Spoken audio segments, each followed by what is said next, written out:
Hanyang 88 Rifle Part 2 Work on the wood stock.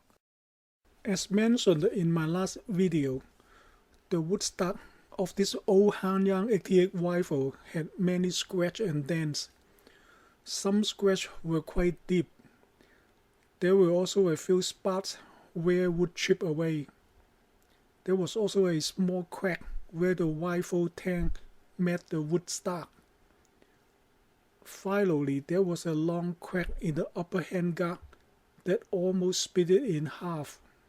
Before I could make this rifle to shoot well, I needed to fix the wood stock first. A wood stock that had cracks and was very loose won't shoot well. I need it to be a very stable platform.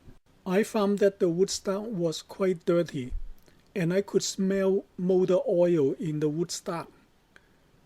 This was not surprising, because logistics during wartime in China was very poor. Soldiers probably used old motor oil to protect the wood stock from the elements. I had to fully clean and degrease the wood stock and the upper handguard.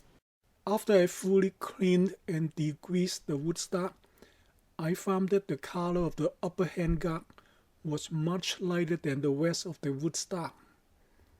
This created a two-tones effect that I didn't like. I want the stock to be in one color. This means I have to stain the upper handguard and the wood stock to be in a uniform color. This also means that I have to forget about keeping the original finish of the wood stock.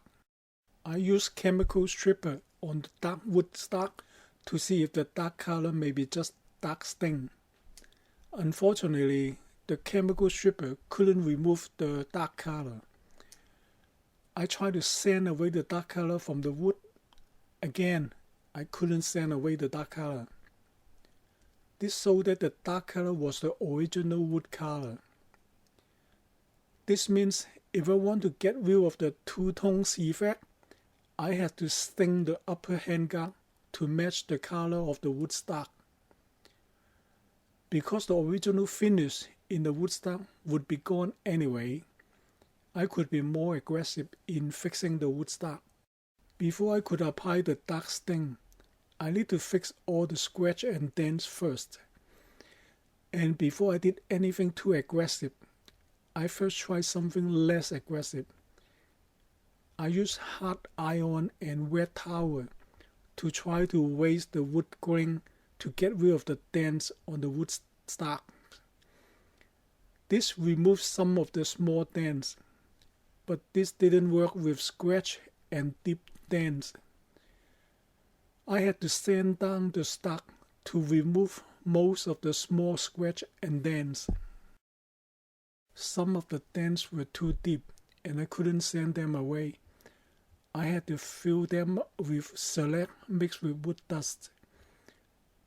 The corner of the buttstock had one piece of wood chipped away, and I had to patch it with a piece of wood. At the top of the grip also had one piece of wood chipped away, and I had to fill up with shellac mixed with wood dust. Later I found that using a mixture of shellac and wood dust turned out to be a bad idea. I will explain this later. To repair the long crack in the upper handguard, I need to clean and sand the areas where the crack was, and then use colored epoxy thickened with wood dust to repair the crack. This turned out to be better than I expected.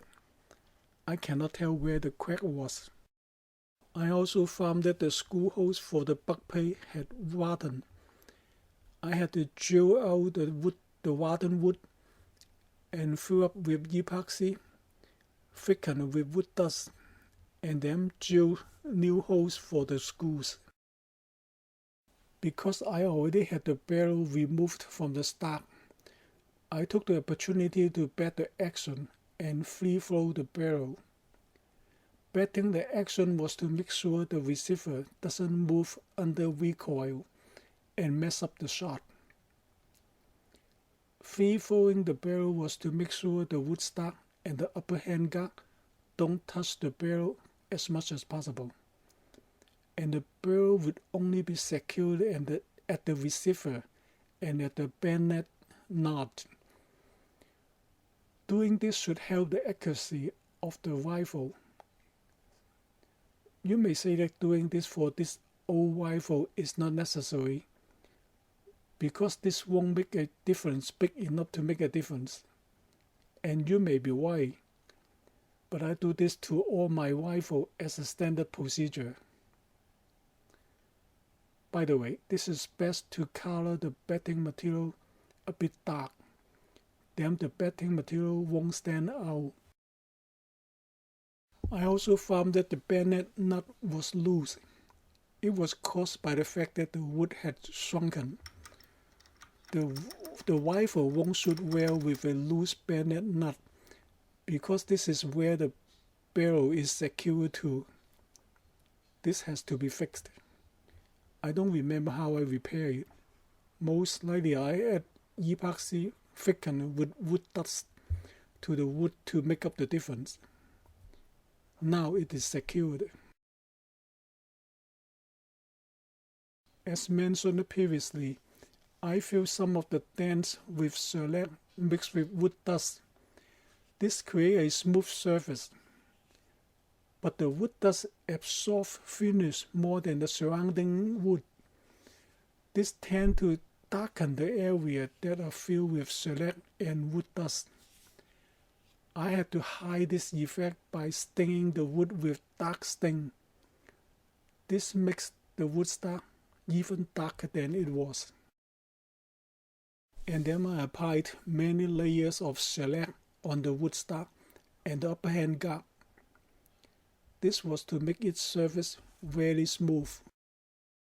Finally, I applied a coat of polyurethane with fat finish. I did this because the shellac finish was too glossy. The water-based polyurethane doesn't work well with light color finish, but it worked well for the very dark finish on this wood stock. If I had to do this over with, I would have done this differently. First of all, I would not fill the deep dent with a mixture of shellac and wood dust. I would still sand away most of the scratch and dents, but I would leave the deep dents alone. It is a military rifle. It's supposed to have some dents on it. If I didn't use the mixture of shellac and wood dust, I would not need to darken the wood so much. On the other hand, if I insist on filling in the deep dent with shellac and wood dust, I should apply a coat of wood conditioner before I stain the wood. This may prevent the wood dust from absorbing so much stain and becoming too dark. The second thing that I would have done differently was not to apply so many layers of finish. The many coats of finish has made the surface too smooth. I would rather to keep the texture of the wood grain. The reason is that it is a military rifle. It's not supposed to be that smooth. But the mistake is done. I decided to leave good enough alone. Hope you won't make these mistakes. In the upcoming video, I will talk about mounting a cleaning rod to this rifle.